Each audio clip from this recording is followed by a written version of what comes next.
el derecho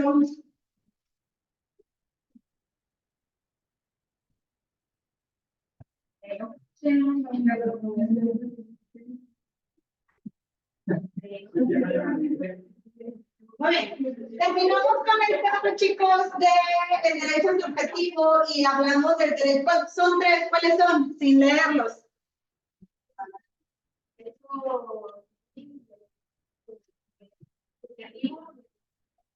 Todos son subjetivos. Civil, público, ajá. ¿Y él? Ah, ya lo leyeron. Muy bien. Perfecto. ¿Dudas con esos tres? No, ¿verdad? No, ¿cómo los escribes? ¿Cómo yo los escribí?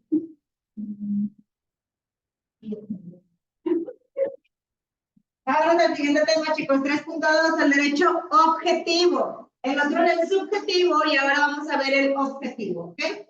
¿Me ayudan a leer ahí el primer párrafo, por favor?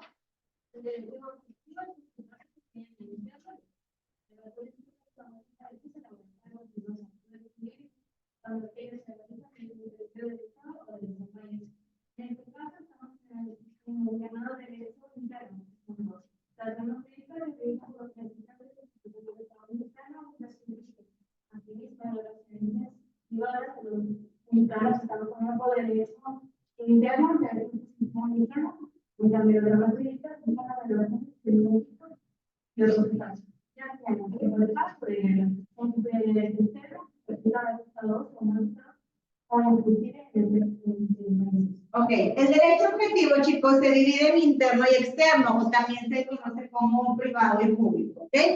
Esto dice que puede ocurrir en las normas que se elaboran de los actos de los individuos y cuando aquellos se realizan dentro del territorio del Estado o del mismo país. También muchachos dicen que en cambio estas normas jurídicas rigen las relaciones de México y otros países, ya sea en tiempos de paz o en tiempos de guerra, chicos. Cuando estamos en paz, hay ciertos derechos y obligaciones que tenemos con otros países, o como tu turista y visitante en otros lugares, o como en tiempos de guerra, también tenemos ciertos derechos como personas, ¿no? Por ejemplo, chicos, la guerra que anda allá en Irak,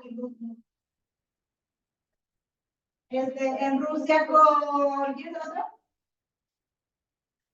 No, me fui por eso yo también. Ucrania, gracias. Entre Rusia y Ucrania, chicos, si se fijan, aunque están en guerra y se están peleando, tienen ciertos acuerdos, o sea, no es como que manden una bomba y ¡pum! Se traen todo, no, o sea, tienen ciertos acuerdos, van haciendo una cierta avanzada y demás, y obviamente los acuerdos son de tratar de llevarse a menos civiles posibles dentro de todos los temas. Entonces, eso es uno de los derechos objetivos también. Dice, el derecho interno se divide a la vez en público y privado. El primero es la rama del derecho que rige la organización del Estado. La constitución del gobierno, las relaciones del Estado con los particulares y de estos con aquellos. El segundo se ocupa de regir las relaciones de los particulares entre sí. Es pertinente hacer notar que no deben confundirse los derechos subjetivos públicos con el derecho público. Los primeros los hemos definido como las facultades que tienen los individuos por el solo hecho de serlo. Los derechos públicos son múltiples y pertenecen a la rama que hemos llamado derechos subjetivos. En tanto que el segundo se clasifica dentro del derecho objetivo. Los primeros son un conjunto de facultades y el segundo está formado por un conjunto de normas o disposiciones jurídicas. Es decir, por el derecho subjetivo público que vimos en la parte pasada, no te meten a la cárcel. Por el derecho objetivo, sí. En uno es regido formado por facultades que tenemos los individuos. Y en el otro es un derecho formado por normas y disposiciones jurídicas, como lo menciona aquí, o sea, ya hay una normatividad que pudiera juzgarte o pudiera evaluarte en algo. Pero dice, también conviene aclarar que no deben confundirse los derechos subjetivos civiles con el derecho civil. Aquellos son el conjunto de facultades que el individuo tiene en sus relaciones de carácter privado. Este es el conjunto de disposiciones o normas que rigen dichas facultades. Tú tienes derecho subjetivo civil, pero el derecho civil rige que tú cumples con el derecho subjetivo civil. ¿Me explico? Es como si fuera papá e hijo. El derecho civil es el papá del derecho subjetivo civil. ¿Me explico? Bueno, dentro de los derechos subjetivos civiles hay ciertas facultades que tú adquieres como persona, pero el derecho civil rige de todo lo que tú como hijo tienes a cargo. Si un ejemplo se cumple. ¿Sí? ¿Ya? ¿O no? ¿Tres? Los veo con cara de aguas. ¿Sí?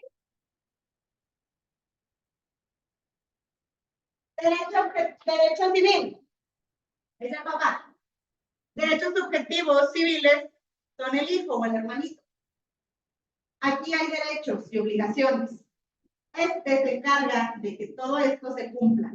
¿Sí me explico? Es como el jefe de este. ¿Sí? ¿Ya? ¿Ahora sí? Muy bien. Dice, derecho público. Es el conjunto de normas jurídicas que regulan las relaciones del Estado, como entre soberanos y los ciudadanos o en otros estados. El derecho público a su vez se divide principalmente en las siguientes ramas. Derecho administrativo, derecho constitucional, derecho penal, derecho procesal, derecho de trabajo o laboral, el derecho agrario, entre otros.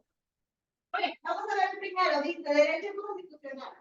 Es el conjunto de disposiciones que rigen la organización o constitución del Estado, la constitución del gobierno del mismo y las relaciones de los diversos poderes, legislativo, ejecutivo y judicial, entre sí. Esta rama del derecho se estudiará en la segunda parte de este texto. Adelante vamos a hablar del derecho constitucional todavía, y ahorita lo demás es como para dejarlo bien dicho, ¿no? Derecho constitucional viene de la Constitución y es la que nos dice que existen tres poderes que son de los más importantes y que nos rigen a diferentes niveles. ¿Vamos todos bien? Bien. Luego está el derecho administrativo. El derecho administrativo es el conjunto de reglas o disposiciones que rigen la organización del Poder Ejecutivo y las formas de organización administrativa, misma rama que se trata más adelante también. ¿Cuál será el derecho administrativo, el Poder Ejecutivo, chicos? ¿Qué hace el Poder Ejecutivo?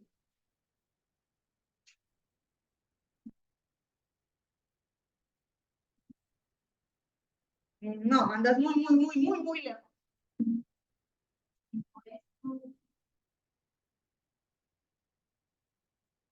Lo dice en su nombre. No, no, ejecutivo.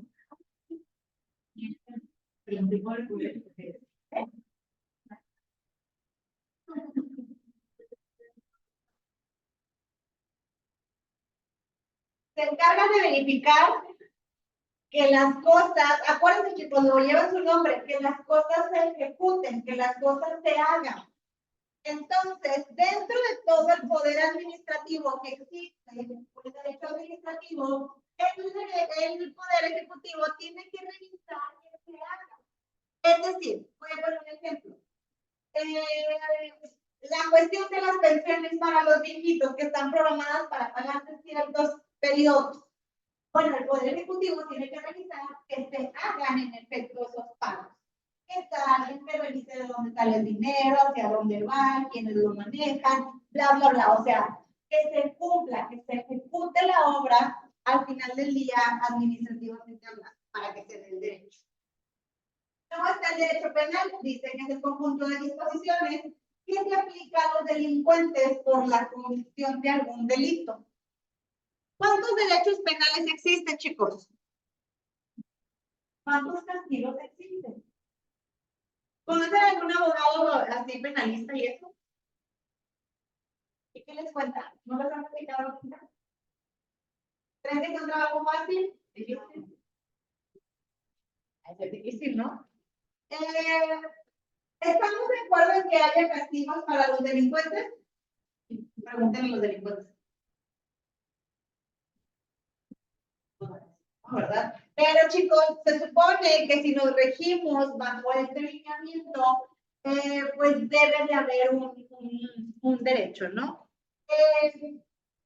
Esta persona que les platicaba en la clase pasada, el preso este que sale haciendo cosas, bueno, diciendo cosas. Dice que cuando entró el propio robo en Estados Unidos, dice que cuando entró herido, o sea, llevaba como sangre así, y lo llevaron a la enfermería, y que en la enfermería se topó con un viejito que estaba ahí, también un preso. Dijo, oye, por curiosidad, yo no sé qué hiciste allá afuera, pero si te dieran la opción de cumplir 5 años en cárcel, aquí, o sea, sin hacer un juicio y sin hacer nada, el señor le puso una hipótesis, ¿no? Si te dijeran aquí, 5 años de cárcel, aquí directo, sin juicio, o un juicio, ¿qué preferirías? ¿Por qué?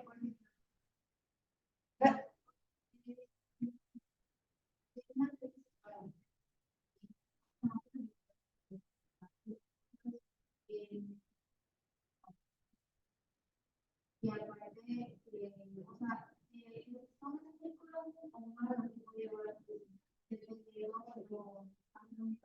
son los cargos.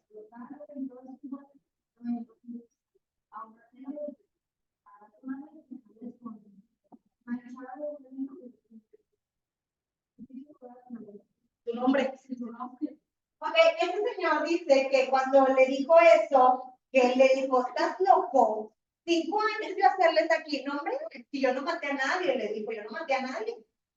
Ni un año les voy a volver acá. Y que el señor, el viejito, él cuenta, dice, y el viejito se rió. Y no, bueno que piensas así. Y ella, tipo, sepa, ya no cuenta. Dice que después vino su abogado a hablar con él y que le dijo, pues te tengo una mala, nada más, no hay buena. Le dijo, están hablando de darte de hasta 60 años de cárcel. Y él tenía 20 algo, creo que. Y él dijo como que 60, o sea, ¿cómo? ¿Por qué? Si no maté a nadie. Y que luego el señor le dijo, fue el robo. El problema, bueno, ahí no he visto esta parte, ¿no? Ha contado una partecita que dice que fue el robo, pero trató de huir, hizo no sé qué, y, o sea, como que, o sea, que tiene una lista de cargos grandes, chiquitos, pero grandes, y digo, el más grande es el robo, ¿no? Al final del día. Dice que se quiso robar 1,5 millones o algo así, de dólares. Y pues se lo robó. Y él quedó encerrado. Entonces, cuando él escucha 60, él se acordó del viejito de lo que le dijo, y dijo, fíjate mi ego, cómo estaba tan grande de decir, no, yo no monté nada, o sea, yo ni un año de cárcel hago aquí, me van a sacar mis abogados. Y le dijo al abogado, pues déjame ver si llevo un arreglo con el Estado, ¿no? Y luego fue a visitarlo una vez y le dijo, oye, ya arreglé y probablemente están hablando en darle 30 años. Y que cuando el abogado le dijo eso, ¿ustedes qué creen? ¿Que se enojó o se puso feliz? Él no quería estar ni un año en casa. Pero de 60 ya le habían bajado a 30. Y que él dijo, no, sí. Ah, ojo, el arreglo era si él aceptaba todos los cargos y se echaba la culpa, y si el juicio no se llevaba a cabo el juicio. Él se declaraba culpable. Y que le dijo el juez, y que le dijo, oye, no, pues déjame el abogado. ¿Te puedo un poquito a menos? Y le dijo, sí. Déjame ver qué puedo hacer. Pues vamos a habló y demás. A que le dijo, oye, última oferta, sí, ya, tómalo, déjalo. 15 años. Dice, imagínense, yo pasé de no querer, de la hipótesis del señor medio decir, o sea, y del loco ese 5 años en la cárcel, a pasar a pensar que 15 años en la cárcel era la mejor oportunidad de mi vida. que dijo, tengo tantos años, salgo de tanto, todavía no voy a estar tan grande, o sea, todavía tengo oportunidad de vivir allá afuera, ¿no? De hacer cosas allá afuera. Se llega a la hora del juicio, obviamente, bueno, de enfrentar al juez, de aceptar sus cargos y demás, y cuando el juez le pregunta a su abogado que cuál había sido el acuerdo, el abogado le dijo entre 15 y 20, y el juez dijo 20, se queda 20 años. Y dice que él se quedó con cara de, abogado, me habías dicho que 15, y él le hizo cara de, cállate, porque, o sea, así que si hablas te dan más, ¿verdad? Y al final terminó aceptando 20 años más. Según sus prácticas ahorita, creo que cuando cumpla 15 va a salir, no sé si por buena conducta o no sé qué arreglos haya hecho después su abogado, pero aparentemente va a salir ahorita a los 15 años, chicos.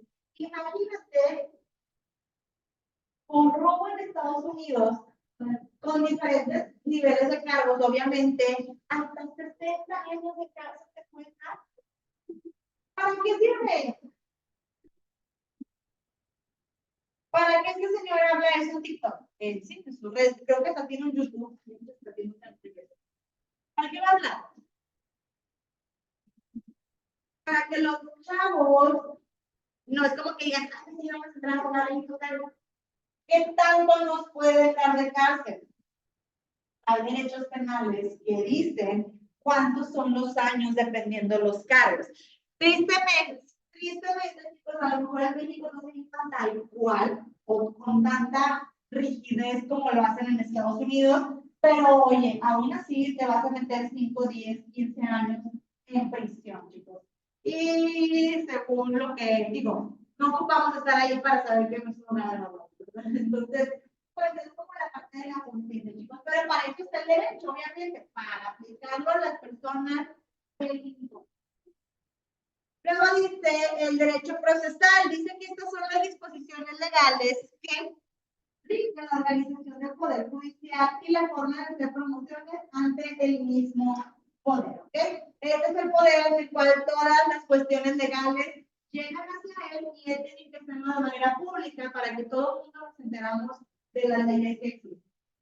Luego está el derecho del trabajo o el derecho laboral, que dice que es el conjunto de normas jurídicas que regulan las relaciones entre los patrones y los trabajadores. Chicos, de todos estos derechos, pues todos nos interesan, pero con el que más van a estar en contacto ustedes va a ser con el derecho laboral. ¿Cuándo? Cuando tengan trabajo. Les va a convenir saberse las leyes, les va a convenir saber cuáles son sus derechos, cuáles son sus obligaciones, cuáles son los derechos del patrón y cuáles son las obligaciones del patrón. Con todos los demás derechos, sí estamos involucrados, pero digamos que en el laboral incluso tú eres quien firma tu propia condena al firmar un contrato. Tú decides, este es decisión tuya, chicos. Obviamente, la ley ampara muchas cosas.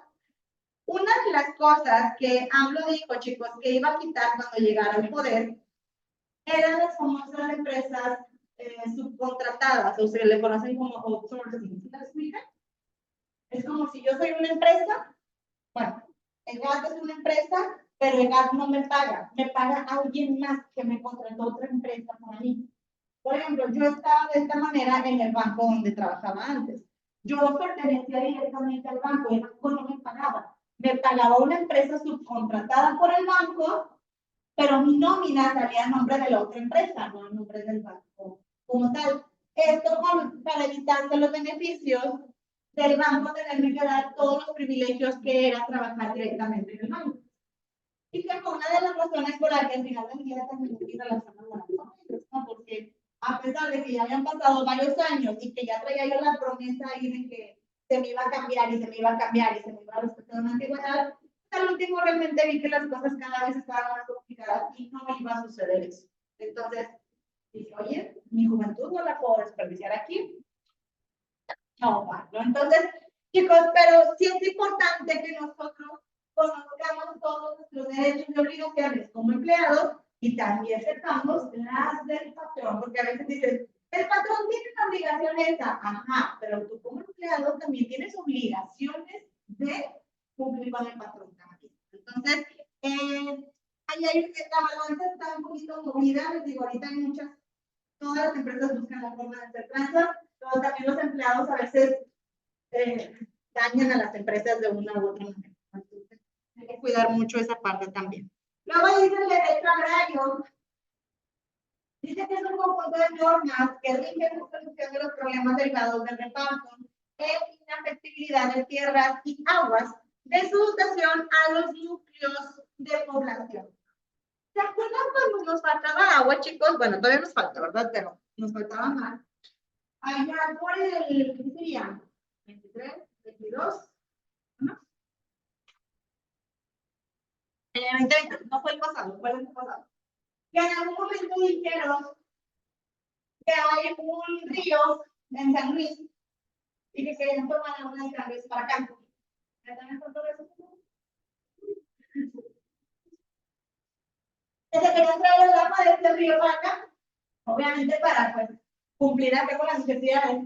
Y que el gobernador de San Luis dijo, yo no les voy a dar nada. Y luego se desató una ola de memes. ¿Ustedes creen que él estaba en derecho de decir, esta agua es mía y no se les doy? ¿Tiene el poder de hacer eso como gobernador? Sí. No. El territorio mexicano. El agua que pasa por el territorio mexicano es para todos los mexicanos, independientemente del estado. Otro, sí tiene que haber acuerdos, porque si no, imagínate que llegue un estado y le robe completamente el agua a otro estado y pues el otro estado que no sequía, ¿verdad? No, tiene que haber regulaciones, pero esas regulaciones las marca el gobierno federal, o sea, el presidente. No depende de si Samuel negociaba con el de San Luis, no dependía de eso. Más bien era que llegaran a un acuerdo con el federal y obviamente iban a ver porque creo que querían traer esa agua de ahí y querían traer esa agua de Tamaulipas, entonces.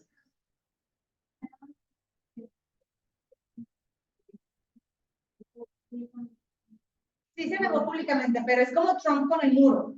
O sea, Trump realmente quería que pagáramos el muro nosotros, los mexicanos, ¿te acuerdas? O sea, y es como que, yo le digo que caraqueamos, como que hablarlo de voz alta, pero cuando realmente tú sabes que no puedes, por ejemplo, Trump obligar a un país a pagar algo que el otro país quiere hacer. A mí que me metes, ¿verdad? En este lío. Y esto fue igual, esto como que, fue como el de Guanajuato o Guadalajara, que dijo, no vengan los que no traen dinero a vacacionar o algo así, ¿se acuerdan? O sea, ese tipo de cosas es como hablar nada más al viento, pero ya las cuestiones legales, si el gobierno federal hubiera dicho, aparte ese río no nada más está en San Luis, ese río cruza desde otros estados. Entonces sería como que, no es como que nace el agua en San Luis y nada más abastece a los de San Luis y punto. No. Ese río nace en algún punto de México y abastece a varios estados conforme. Era la opción menos cara.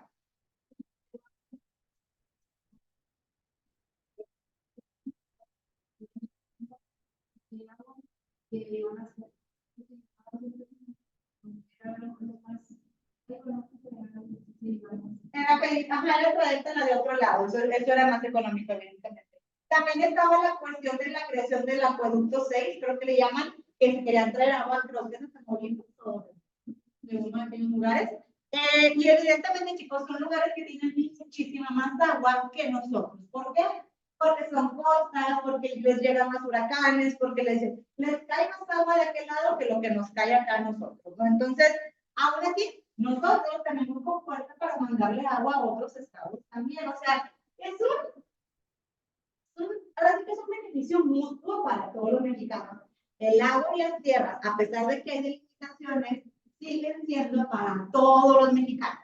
Si Estados Unidos quiere meter un acueducto a México, ahí sí, compadre, espera, ¿qué estás haciendo? O si nosotros decimos, hey, vamos a traer agua del Río Bravo, no, espérate, porque se está complicado. A menos que haya un punto en el que el Río Bravo quede del lado de México, pues no checamos, ¿no? Pero si queda de aquel lado, no te pueden meter así como tal. Pero en territorios mexicanos no corresponde a ningún gobernador. Claro, va a haber acuerdos, va a haber negociaciones, va a haber quién paga, tú pagas, bueno, ¿qué me das? Que, o sea, como que, pues también arreglamos, ¿no? La fiesta en paz. Pero en sí, en general, como derechos agrarios, muchachos, nos mencionan por aquí que todos estos problemas derivados del reparto e inhabilidades que nos llaman de la dotación de los núcleos para la población en general. Chicos, hasta aquí dudas, comentarios con los derechos que hemos visto, ¿no? Muy bien. Vamos a dejarlo hasta aquí y nos vemos mañana, si Dios quiere. Dígame. La otra semana.